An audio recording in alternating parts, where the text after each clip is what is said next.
Oh no. And for some reason, the stream's shut down.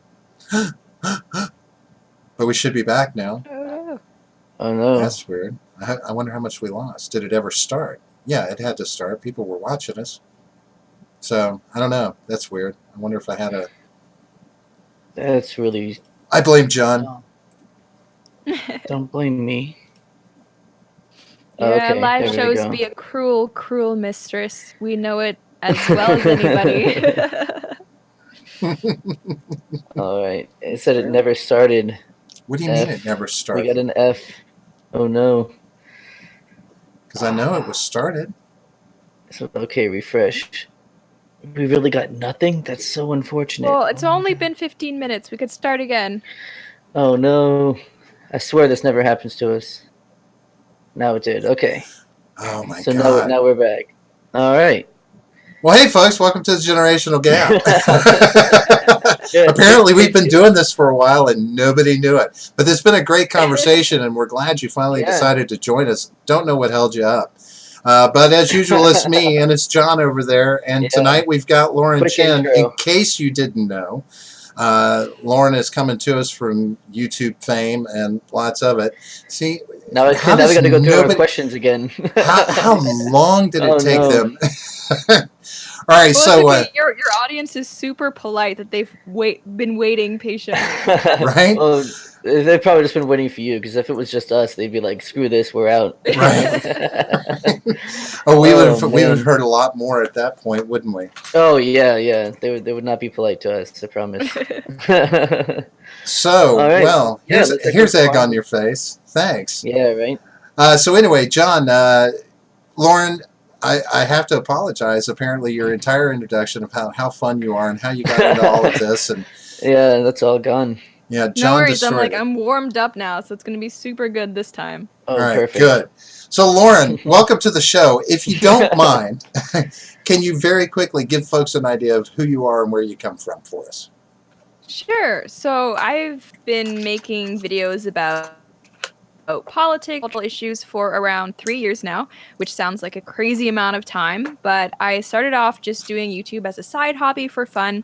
And because of things like Patreon and ad revenue and just in general amazing audience support, I was lucky enough to eventually make YouTube my full-time job, which I was very fortunate to do. And I've been making videos ever since. And for the past around year and a half, I've been partnered with The Blaze/CRTV. I currently have a show called Pseudo Intellectual, which is tongue-in-cheek because I know it's not a nice thing to call somebody, but that's the joke. I get really confused people messaging me sometimes like, but why? Don't you know that's not good? Like, I do know. It's all in good fun. And yeah, I post videos on YouTube 3 times a week. Every Wednesday, I have a live show, 8 p.m. Eastern. And if you are a audio-only listener, you can also find everything I do on iTunes, Google Play, and Spotify.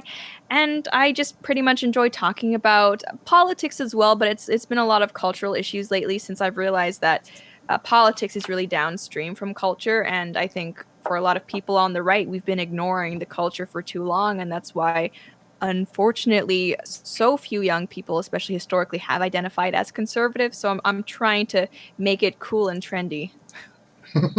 Awesome. We'll see how well that goes. So John, why don't you get us started? You had something you want to ask, and I know we want to get it on air real quick, so please go ahead. Yeah, for sure. So now that we actually have an audience, for those who don't know, there's a little podcast out there called TISM, by the Incredible Salt Mine, which is made up of Count Dankula, Jeremy from The Quartering, and Bering. And Lauren here made the mistake of streaming at the same time as them. And they got wind of it and decided to do a little raid. And then they asked the question heard around the world, which was, is that a real mustache?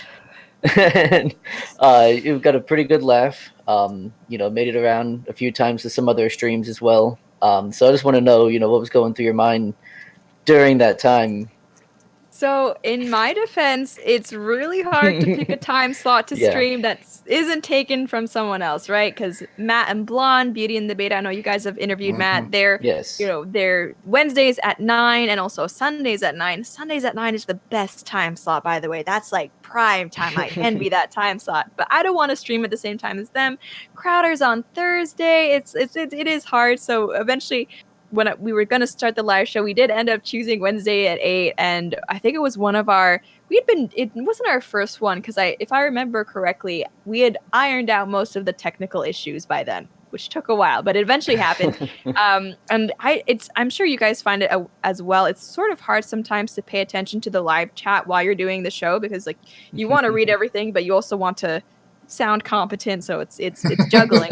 Right. And it was really only till after the show ended where I was reading, like looking through the replay, and I was like, mustache, like dang, do I have a mustache? And during the show with me is my producer Liam, who also he hosts with me, and Shane, who helps us out with tech stuff with our switcher and everything. And they were like, no, you don't have a mustache. But I could tell that they were kind of like looking at my lip, does she have a mustache? But yeah, it wasn't until the next day, I think, on Twitter when I was like, oh, it was a joke from those guys. And of course, like I love Count Dankula, Baring, and Jeremy, and I've been on TISM since then with them. They're great guys, but I was very confused, to say the least, because there were also people in the chat saying I looked pregnant. So I was like, is this like a really bad day for me? I look like I have a mustache and fat. Like, what's happening? Since then, there have been some unfortunate photoshops going around of a pregnant mustached me. But yeah, they're fun guys. Yeah, Oh, yeah. she got popular. That's what happens, right? It's Yep. tough life. Tough life. I'm That's how you know you made it. Yeah. Right. Yeah, when people Photoshop you on the internet, it's a big sign of success. If you do like us, keep it down to 6 viewers. No problem. You usually don't run into these situations. Well, to be fair, we had 11 before we started streaming. I guess people left. I mean, to be fair, no one has ever made a meme about me. So, That's true. You're doing pretty well. Yeah. So, Lauren, I checked out a bunch of videos today, and I was looking. So you are, like you said, not the typical young woman in present culture at all. You do have more of a conservative bent to you than one would expect for someone your age, especially having gone to college in the present day and age as well. Especially here in the United States, I mean, college is crazy. So how did you get to this point? Why are you where you're at versus where you should be, quote unquote? Mm-hmm. Well, it's funny because there are a lot of stories of people who are younger or non-white and conservative, and there's usually a story of how I left the left, right? There's a whole walkaway movement around that, and I think that's really great that people are kind of like open to exploring new ideologies to the point they may actually change their minds. I think it's amazing. But personally, for me, I never really had that same story of, oh, I used to be a liberal, and then this happened, and now I'm not anymore. I had a libertarian phase. I had a neocon phase. I've had my kind of little differences here and there, but overall, I've always been pretty conservative. And growing up, my parents were. I didn't grow up in the US or Canada, which I think maybe impacted things as well. I grew up in Hong Kong and Singapore for a bit. Growing up, my parents were never super political. They weren't those parents who were like shoving their political views down my throat, which was nice. But I think maybe because of the other values they instilled in me, things like hard work, social responsibility, and, for, I guess, social issues, maybe conservatism when it comes to dating and family and marriage. When I started becoming interested in politics, just like out of as an interest or for a hobby, I just kind of naturally found myself gravitating toward more conservative views. And it actually wasn't until I went to USC for my freshman year that I realized that having the types of beliefs that I do, being my age and my gender and my race, was uncommon. Because until then, I was just kind of reading things, watching YouTube videos. I didn't know that there was this preconceived notion that, oh, you're young, you're not white, you're a female, you should be a leftist. That was news to me when I got to college. But you were able to stand up to that, right? I mean, you got out of there without is brainwashing a good term for what seems to be happening in our colleges these days? How did you avoid that? So, I mean, I ended up graduating 5 years ago, which seems like an embarrassingly long time ago, but I I do wanna stress that it wasn't as bad as things seem to be now back when I was there. So, I mean, I definitely remember my political science professors, one of them was a self-avowed Marxist, like, his words, not mine. So, there was Hmm. still this overwhelming left-wing bias, which I think has existed in academia for a long time. But at the same time, I never felt unsafe for being a conservative, which I think a lot of people who are conservative now in schools can't say. So I was in a way fortunate for that.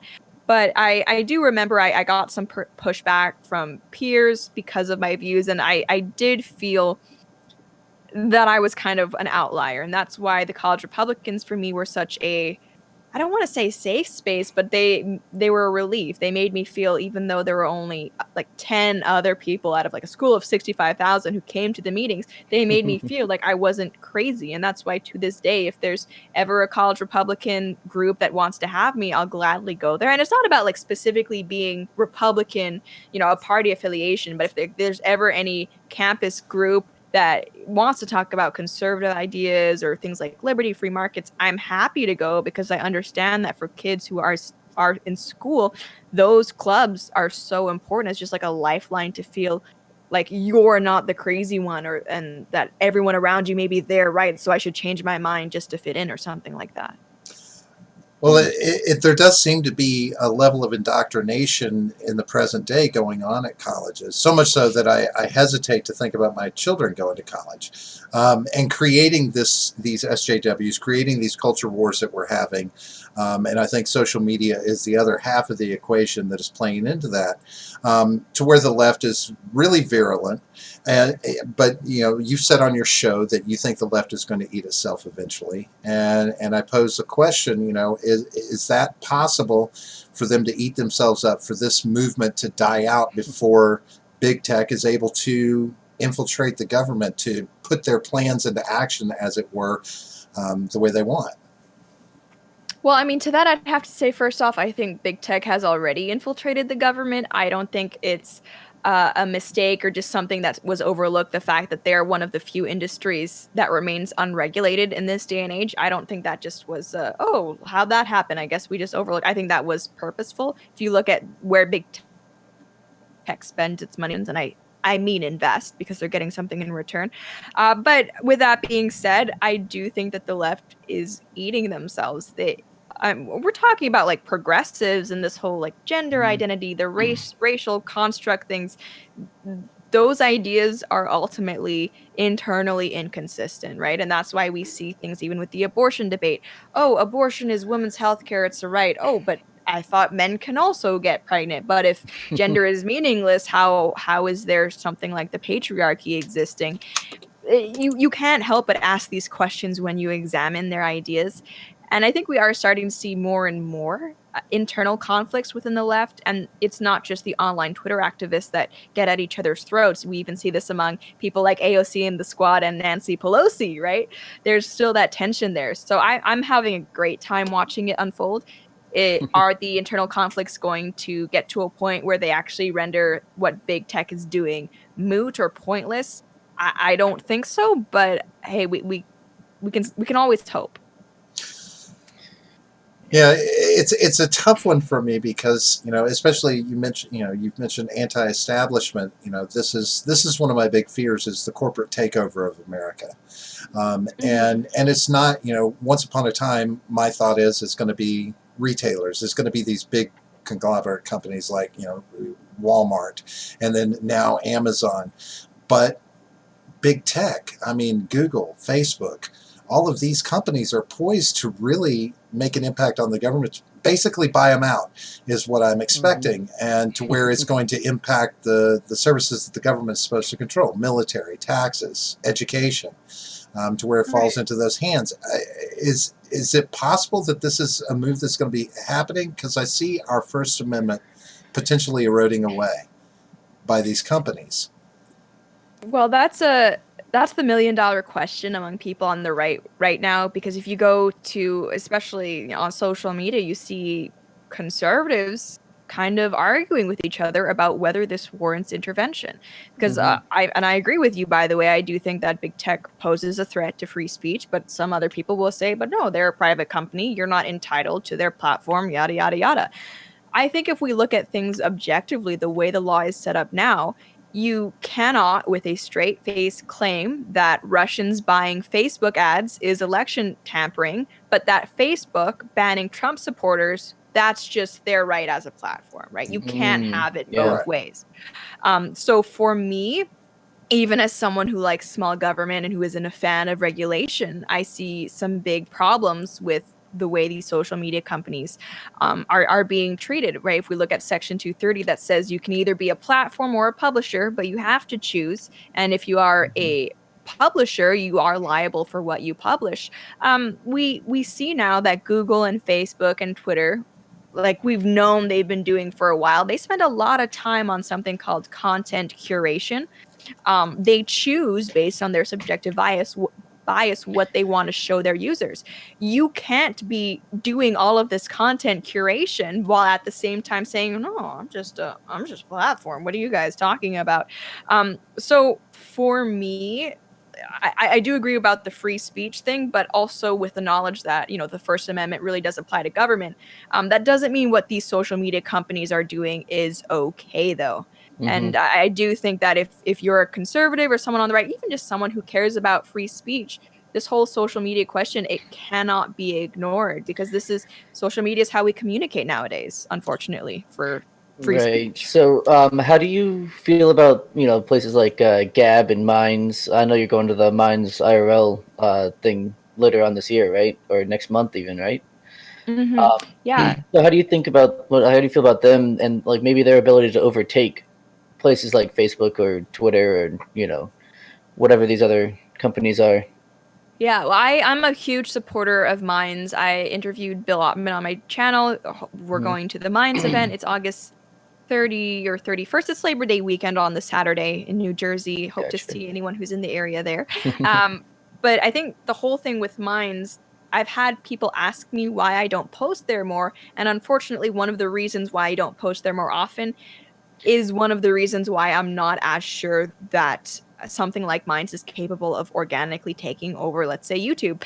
Minds, as it stands, only allows hosting for videos that are shorter than 15 minutes, like 15 Mm, minutes maximum, which is not many of our videos are 15 minutes or longer. I think mhm, the reason behind that is, I would wager, because of issues with server spaces. Server space, it's very expensive to host all of these like millions of hours of content, and sure. I think that's why places like Google and YouTube, they have formed this natural monopoly, because there's a barrier to entry when it comes to video hosting. I think something like Gab is a lot, and replacing Twitter, I think, is a lot easier than replacing YouTube. Mhm. But even then, when it comes to Twitter, there is a natural monopoly, because you want to be in the place where everyone else is, right? The service people are providing when it's something like Twitter is not just you can type your opinions, but it's you can type your opinions and they'll be shown to everybody. So, you know, I'm on Parlay. I don't use it very often. I've tried to cut back on Twitter usage in general, and like including Parlay, but I think those like it can happen. I'm glad that these tech companies are starting up right now, but they, like, in my opinion, the whole, oh, but competition, the free market, it's not enough where we can ignore what big Exactly. tech is doing.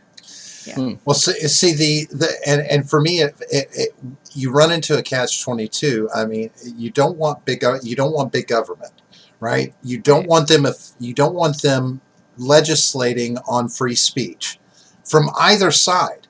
So when we have to come at the big tech companies and what they're doing, I mean, both sides wind up asking for the government for help in this, and how to legislate in one way or the other to get this sorted out. And I feel that either way, letting them in the front door or the back door, it's the way the government gets its claws into free speech and then begins to regulate it on one side or the other or both. It's a slippery slope. Um, I mean, is it? Are we past the point where we can just say these are private organizations and they can do what they want with the content that's coming through from posters? I mean, I personally think we have passed that stage a very long time ago. I think we are at the point where this is election meddling. We've seen that in the Brexit vote, and even the most recent rounds of EU votes for that happened in the UK. They were banning accounts like Tommy Robinson's and Carl Benjamin's, not their personal accounts, but their campaign accounts. How is that not interfering in elections? And it's the same with Ireland and the abortion referendum they have. There's evidence now where they were deranking like pro-life content in order to affect the outcome of that election. So this isn't just a free speech issue. In my opinion, this is an election integrity issue. When it comes to how will regulation end up playing out, can this be used against us? That's something that a lot of people are asking, which I think is fair to ask. If you follow Will Chamberlain, who is a lawyer, he's part of Human Events. He's on Twitter. He's great. He thinks that social media usage should be made a civil right. Now, that is one of the most, I guess, out there ways to advocate for opening up. And I wouldn't agree with that. But Tim Pool, he's touched upon the idea a bit. The idea that if we let them regulate, then they can regulate against us. The Supreme Court has already ruled that when it comes to things like speech, the government can only enforce protections, not bans. So there is a legal precedent to protect against what you're concerned about.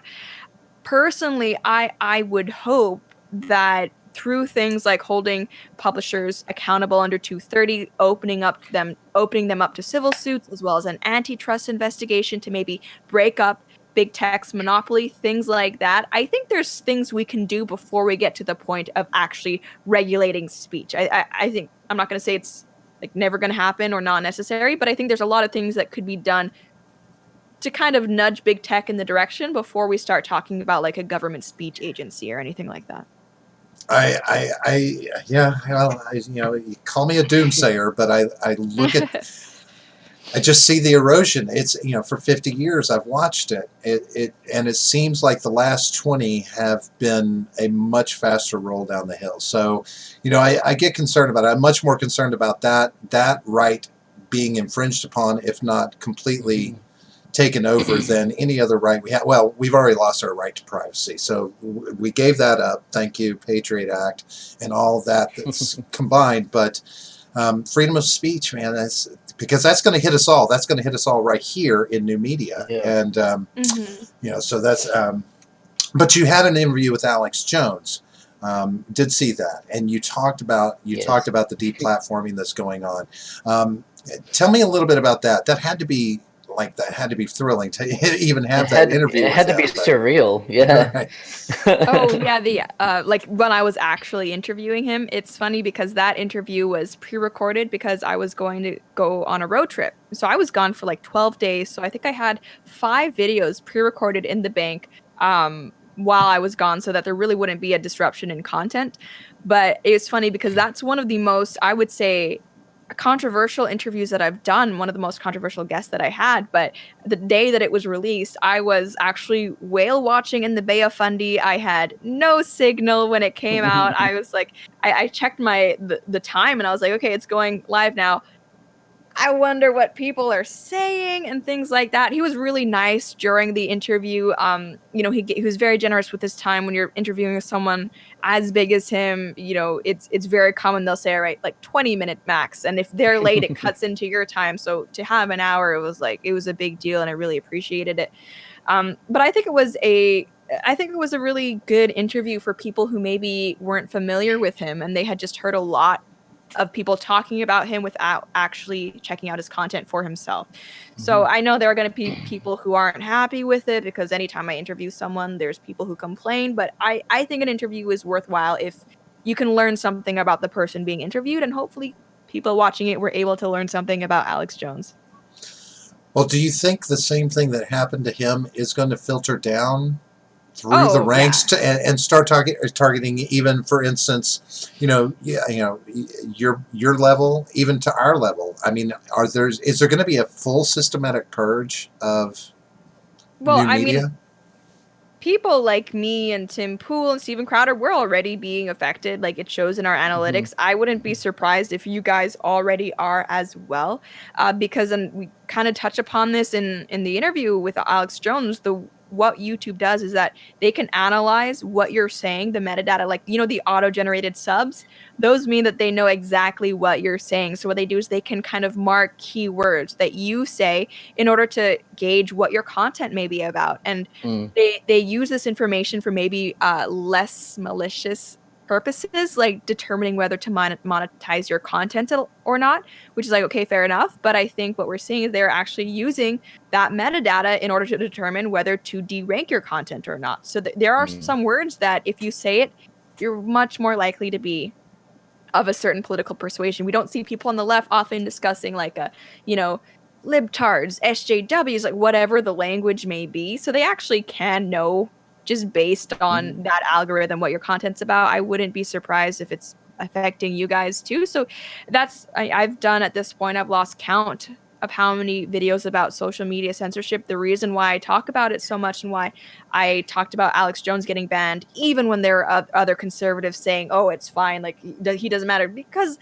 it's the first one, right? They always start with the people who are considered most controversial, and then they work their way inward. And we see now Paul Joseph Watson's been kicked off of Facebook, Sargon's off of Twitter. So this is just where they're starting. It's not where they're going to finish, though.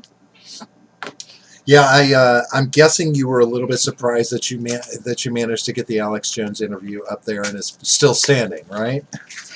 Yeah, and even we did a video about what happened when InfoWars was kicked off of Facebook entirely, and how there's in the terms of service, like they you can't even really show favorable content of InfoWars without getting banned. Right. I'm not sure if we ended up doing a Facebook promo because of that. That was actually a conversation we had. Like, can we even promote this on places like Facebook or Twitter? Can we even post this on YouTube without it getting taken down? So far, it's been okay. Like cautiously optimistic, knock on wood, but it's so weird that we even need to have that conversation. One final question about this. Is this, do you think in your heart of hearts this is coming from big tech, or is this funneling through big tech from the government? Is the government actually physically trying to shut these people down? Well, I think it's a combination of both. I mean, we've seen. I hope you guys have seen the Project Veritas tapes of exposing these big tech insiders. There are absolutely people there who want to use their power in order to make sure that, I guess, conservative or new media, or not even just conservative, because we see people like Tim Pool being affected like this, like people who are critical of the progressive left, that their views don't spread or get out there. But at the same time, I think they've only been able to get as far with this as they have because there are people in it who are, either they have a financial incentive or an ideological incentive to look the other way, or maybe even give them, R&D backdoors or whatever it may be. So it's, I mean, and I know like people call me paranoid when I talk about stuff like this, but like everything negative I've said about big tech has eventually been revealed to be true. So it's like, it's not paranoia if it's really happening. Right. Yeah. It's hard to feel like you're not a conspiracy theorist, but things tend to roll. And, this is why I talk about the whole anti-establishment movement is, there's a significant move for corporate America in some way, shape, or form to take over this country. And I don't care what anybody says. I've been watching it. It's happening. So make your peace with it. But to another issue, and I want to ask you about this because I believe that you're one of those people that can have a very we'll call it diverse take on the issue, and that's immigration, because as you know, we're here having a very southern border immigration issue, which I'm sure may be affecting those of you to the north as well in a different way, but you're also you're an immigrant yourself as far as coming to America. So what is your take on this issue, and from your experience with American culture, where we should be going with this? Sure. Well, I was born in Canada. I grew up in Hong Kong. I went to university in the States. I do a lot of work in the States now. My father was a first-generation immigrant from Hong Kong himself to Canada. So, immigration in my family, it's something we're very familiar with. And there are people who call me like anti-immigrant, blah, blah, blah, blah, blah. And it's just completely not true. I'm simply of the belief that immigration into another person's country is not a right, something that you are owed, and that immigration systems should not function like, I don't know, humanitarian programs. I think that immigration can be a good thing depending on the immigrant, and there is nothing wrong with countries wanting to screen for that. I'm a big advocate of point systems for immigration, whereas that, depending on the language you speak, how old you are, your qualifications, how many family members you have, if there's some capital you can bring with you to invest in the country, I think it's very reasonable for that to affect how likely you are to be granted, permanent residency or whatever it may be. And for the longest time, places like Canada previously and Australia functioned like that. Now there is this narrative coming in that literally any type of border control you can think of, oh, that's racist, that's white supremacist. Right. Completely untrue. No, absolutely not. And I think it's actually, especially the way that the left is now kind of lifting up illegal immigrants over legal immigrants is very, very insulting. I am someone who has paid thousands and thousands of dollars on immigration fees over my lifetime trying to do things the right way. I had to leave, with student visa stuff, and a lot of legal immigrants go through this. So, you see all the left talking about, oh, this is inhumane, let them in, blah, blah, blah. I don't see the left talking about, okay, what about the international students who graduate who would love to be able to work in the US with their degrees but they can't? Or what about the American citizen who wants to bring over their spouse from another country but there's this huge wait line? Like, what about these immigration problems? They don't talk about those because, I guess, I don't know, it's not as catchy, it's not as emotional, but I think if they actually cared about immigrants, they would be talking about those issues because those affect a ton of people. Well, there's this idea that that we here in America should still be standing on this idea of bring us your poor, bring us your hungry, bring us anybody who can't make it in their own country for whatever reason. And I understand there's there's good and bad reasons why. It's not their fault necessarily, but I adopted a mindset a while back, and pardon the expression, but it's F off, we're full. I want us to shut the borders down. I mean, is it so wrong to shut our borders down for 5-10 years and get our act together with immigration to where we have a very quick and easy process in place moving forward? Is that horrible to think? Well, I think what's especially kind of ironic in this whole immigration debate is that we're at a point in terms of technology where a lot of these low-skill jobs, they are at risk of being automated, right? The economy in the US is doing very well right now, but the unemployed, unfortunately, are people without a high school degree, who have limited skills to offer the market. So to say that to be humane, we need to import even more people who aren't able to compete in a high-skilled economy, who are just going to end up coming here and either be unemployed themselves and dependent on a welfare system, or at the very least, they're going to displace Native American workers who are in the most vulnerable positions economically. The idea that this is a good and virtuous thing to do, very, very suspect to me. And I hate how the conversation has been painted as you're either for like mass relocation of the entirety of the third world, or you're just a cold-hearted person who wants a white ethno, say, like as if those are the two options that we have. Right. Well, why am I a racist just because I don't want everybody to come here? I mean, I don't understand how it gets conflated. And it's shocking because there's a huge double standard, right? No one holds places like Japan to the same standard for their immigration process, which is super, super strict. It seems like it's only if it's like Europe or Canada or the US where we should have the responsibility to take in everybody, which is crazy because US and Canada are the two countries that settled the most refugees for the past 2 years anyway. We've done enough. We've done enough. Yeah, it's odd that we impose so much of our viewpoint on the rest of the world or hold them to every other standard we have, but to that we don't speak out and we make a mockery of ourselves with it. Yeah. John? Yeah. So I watched one of your videos earlier today about it was about immigration. You had mentioned about people illegally going over the border into Canada. So that was interesting. And then you went on a pretty good rant about the UN. So I would love to hear some more thoughts on that. On because you said the UN were telling you that not you but Canada Yeah. that they need to take more refugees in, and like you just said a moment ago, that you've done enough. So Yeah. if you want to expand on that a little bit, that would be awesome. Sure. So if anyone's watched my channel before, I am not a fan of the UN. I mean, I'm not saying they've never done any good, but most of what they do good could be done by other places. If we look at the groups right now that are really advocating that Western countries open their borders, take in tons of refugees, the UN is kind of like right up there. So recently they told Canada that we need to take in more people. Last year, Canada is the country that took in the most refugees. They're telling us now that it's not enough because people apparently aren't trying to get to the US anymore because Trump is actually taking a stand, enforcing the border. Now, apparently, it's up to Canada to take in the rest of the country.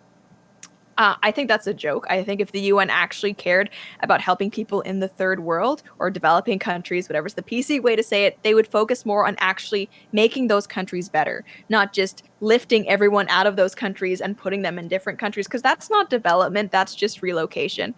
When I was in university, I took global development classes. We talked about things like reducing corruption in politics, trying to like better education opportunities, opening up countries to foreign direct investment, which is a lot of how China's economy got to where it is today. What we didn't talk about for global development was just emptying up countries and putting them in Europe, right? Because that's not development. Yeah. Yeah, it leaves a gaping hole in everything that we talk about. I don't know. It's Trump seems to me the type of person who could close this country up. And when I say we do that, I mean, we've got to get out of the rest of the world. Like, we don't need to be bothering with other countries as well, inserting our democracy into an empty space where people don't really want or need it. But it does polarize the country itself, and it does lead into the racial issue. Like, I can't just be a nationalist. Now I become a nationalist white supremacist, right? So this feeds into the SJWs and their talking points. And even recently, Trump spoke out against the 4 congresswomen of the apocalypse. And he said what he did, and it was recontextualized. He's like, go back to the countries you came from and fix it. Now, granted, he put his foot in his mouth because three of them are from this country. So technically they are trying to fix it no matter what they'd say negatively. But was he racist? Is that racist now to call somebody out about their nationality or where they're from? Is that inherently racist? Is that what we've gotten to in this country? I don't think there's anything racist about what Trump said. Obviously, it's not applicable to some of the people he said it to because they are actually like born in the United States. But what some people on the left have done is they've tried to insert race into every conversation, so that way we can't talk about the issue of immigration. And immigration is a lot of things, but it's not a racist issue. If we talk about his words against someone like Ilhan Omar, there are reasons to criticize Ilhan Omar other than the color of her skin, right? So trying to obfuscate this issue by saying, oh, that's racist, I think it's a pretty disingenuous thing to say. And if we look at even among Mexican Americans, they show support for border control and for deportations, right? This isn't a white versus non-white issue. And the point about economics that I mentioned before, a lot of the people whose jobs are being lost because of the mass influx of low-skilled labor, unfortunately, they come from African American communities. So it's not as simple as, oh, if you are not a white supremacist, just let them in. And I think, people say that Trump puts his foot in his mouth a lot, which he does. I wish he would, kind of pause sometimes before he before he tweets out things. But I love the fact that he's not scared to talk about these things, and he's not going to let them calling him racist stop him from talking about these things, because I think for too long there are people, I mean, if we look at even like people like John Boehner, Paul Ryan, they were so scared of what I think the left and the media might say about them that they just never touched on these issues. But look what they got them. Yeah, Well, and I think that's part of the strategy, right? Is to just kind of keep one side silent while the other side controls the narrative, and yeah, it's just that's the best way to have a one-sided yeah. Well, I mean, conversation, that's John. I why, mean, what do you yeah, want? yeah. No, I mean, that's why they would say, as soon as you try and push back, they're like, oh, that's racist or bigoted in whatever way. They don't mean it, right? It's just a way of shutting you down, dismissing your points without having to actually confront, the issues. But I think what's interesting is that we see now there have been a few people like Cory Booker is one of them, where their thing is that Trump is worse than a racist, right? Because they see that just calling him racist, like people have Yeah, kind of become desensitized to that. So now, like, no, he's even worse than a racist. Like he's a yeah. literal Nazi. These are concentration camps. They're trying to up and up the rhetoric because they see that it's not working anymore. That people, regardless of what you call them, they're concerned Hmm. about immigration. Yeah, he's double Hitler now. Yeah. Um, I have an odd question for you, and John, you can chime in on this one as well. All right. But is it just me, or does it seem like there's becoming two racisms now? Like the African American racism is becoming its own little bubble, and every other race racism is in its own sect. It's almost like when we talk about racism now, I almost think it's talking about brown people, not African Americans. I don't know if that's the correct PC terminology to use, but it's almost like there's becoming a separation in the two, to where we have to decide which one we're talking about when we're talking about racism in this country anymore. Yeah, I mean it's kind of weird because like immigration, well that's like a dog whistle to being racist against like Mexican people because apparently only Mexican people immigrate. Like that seems racist to me. But then like if we talk about something like oh gosh, what was it? Something that was on. Oh yeah, go back where we came, where you've come from. Now that apparently is also a dog whistle against black people, even though like that, it's just it. Like I said, it's an incoherent ideology, and something that's like racist for one group is not going to be racist for another group. And of course, no one can be racist to white people, so it's a strange situation that they've kind of led us into. What about you, John? Do you see a difference in the two and the way the narratives are being spun these days? No, I mean, I pretty much agree with what Lauren said there. I think she was pretty concise. No, you're taking the easy way out. I see. Yeah. Um, well, I used to be of a mind, Lauren, that if we simply got rid of the Civil Rights Act and affirmative action, that we would go a long way to curing racism in this country. If we took out the institutional standards that set racism up as a trophy on the shelf to stay away from. If we got rid of those institutional things, that it might go a long way to healing racism in this country. Have we passed that point where removing that would make a difference or not? Well, I think getting rid of affirmative action would still be a great idea. I've done several videos about affirmative action, and I think especially in the context of colleges, it's very harmful. What we see is that because of affirmative action, because of putting people into university settings who are not prepared to be there, Black students unfortunately have the highest dropout rate. So what that means is that they're wasting time and wasting money in programs they're not prepared for. I think if we want to like actually lift up Black communities, we need to focus on things like better schooling. That's why I'm a big advocate for charter schools. We need to talk about how the family in a lot of these places has really fallen apart. And what was the other thing you mentioned? There was affirmative action And and oh civil yeah, the rights, civil the rights. civil rights. Yeah. So the thing with the Civil Rights Act is that it really set some discrimination as okay and other discrimination Hmm. as not okay, which I find is very strange because there are a lot of people who are very for the idea that bake the cake, you bigot, laugh when conservatives are being, let's say, booted off of social media platforms. Their defense is usually, oh, well, that's not a protected class. I think it's a problem when you said okay you can discriminate based on this but not Hmm. based on this. So I understand the historical context of the Civil Rights Act, but the way that it's affecting politics now I think has become somewhat harmful. And actually in Canada we're seeing this in a really weird way. There is a transgender individual, male to female, who is now suing several salons for not wanting to give a Brazilian to her male genitals. Yeah, that's right. Gender is a protected class. So I am personally of the belief I don't think hate crimes should be a thing. I think if you punch someone in the face, that's already illegal. Why we need to have a separate category trying to prove another set of prejudice, that to me never made sense. Right. I mean, is there anything else that, if you punch someone in the face, is there another thing that you can add, another crime that you could add onto that other than hate crime? Because I don't think so.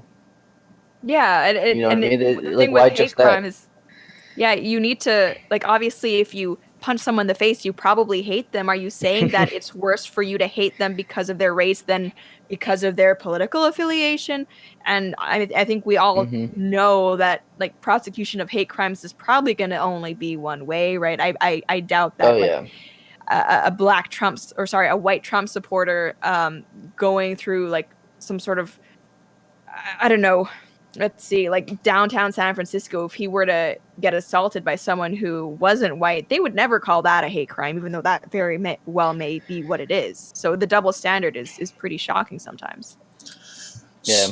So, Lauren, you have some very strong opinions. You have you seem to be educated on political issues. So, as a young person in this country, um, why are you not pursuing something in the political realm?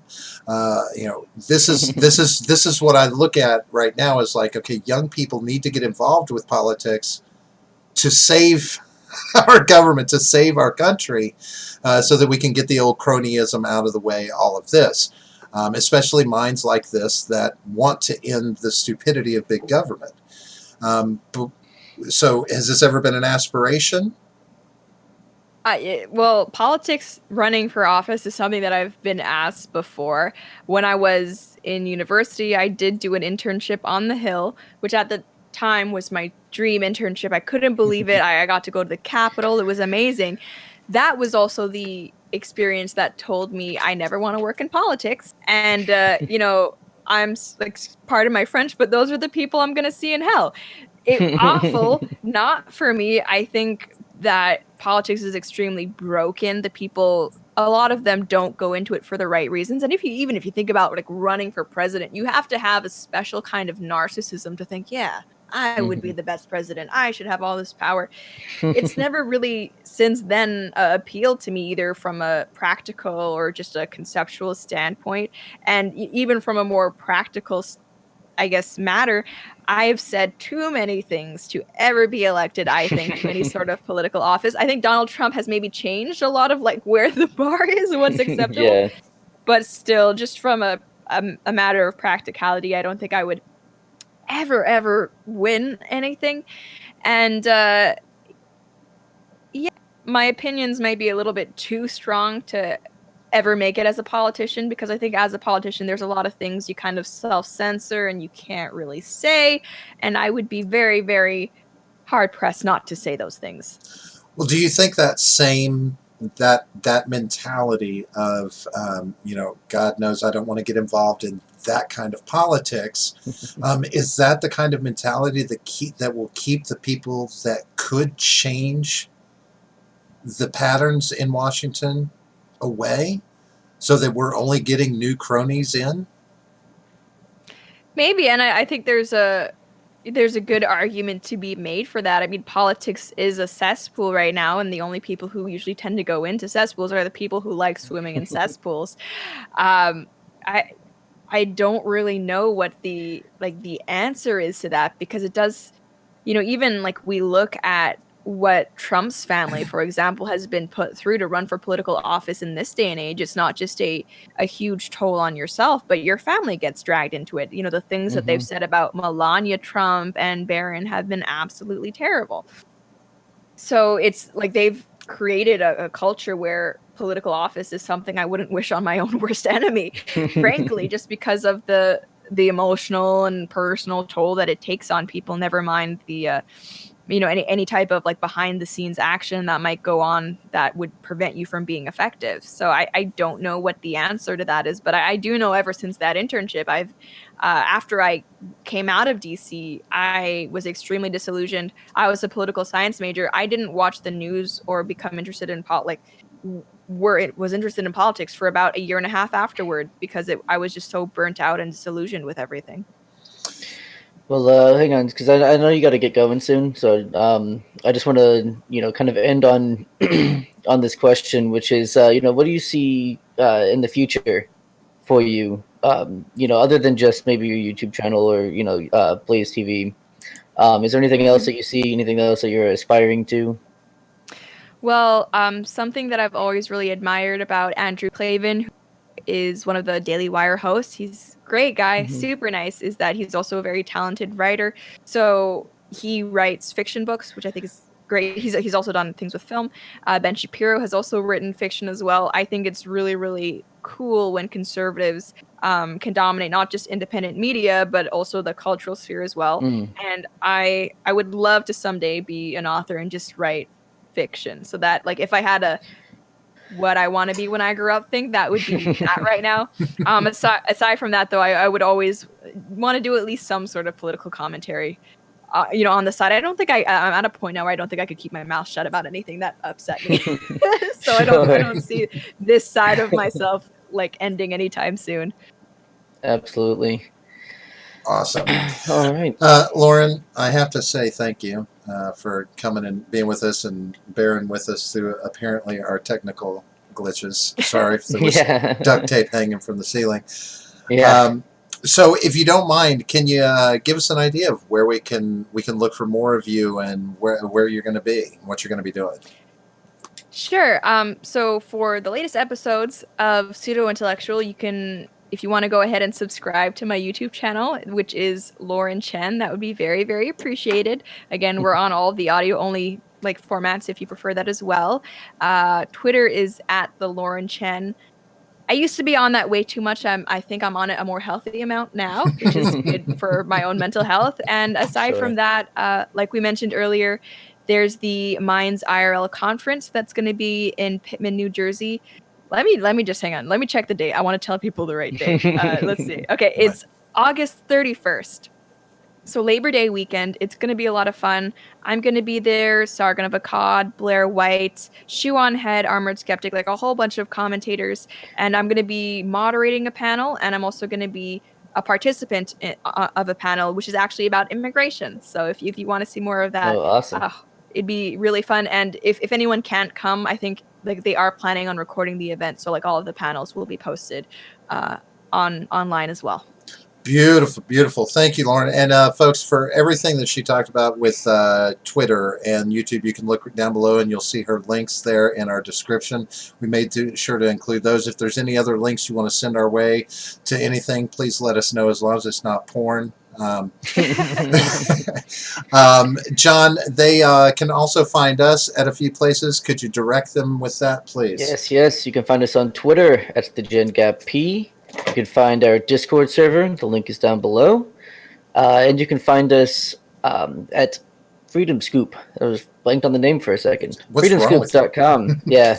A nice, huge media conglomerate, Freedom Scoop. Freedom so check that out. It's got a few guys on there, but it's got us, which is what's important. Mostly us, yeah. And that's what makes all the difference. This video will be posted up as soon as it processes. Yeah, make sure and watch for it. Lauren, again, thank you so very much for coming on and talking to us. I hope we didn't bore you too much, but it's nice to hear a fresh, interesting view of things from a young person. I say that with a grain of salt, but you know how us old people are. But again, thank you so very much for coming on the show tonight. Folks, if you like what you're hearing, hit the like button, hit the subscribe button, share it out there. Let everybody know that you saw Lauren Chen here. We want to have a conversation. We want to keep it going. So make sure you're joining us and her and everybody else. If we don't talk about it, we can't fix it. So we'll talk to you folks soon. John, have yourself a good one. Lauren, have a good night. Thanks. Yep, see you guys.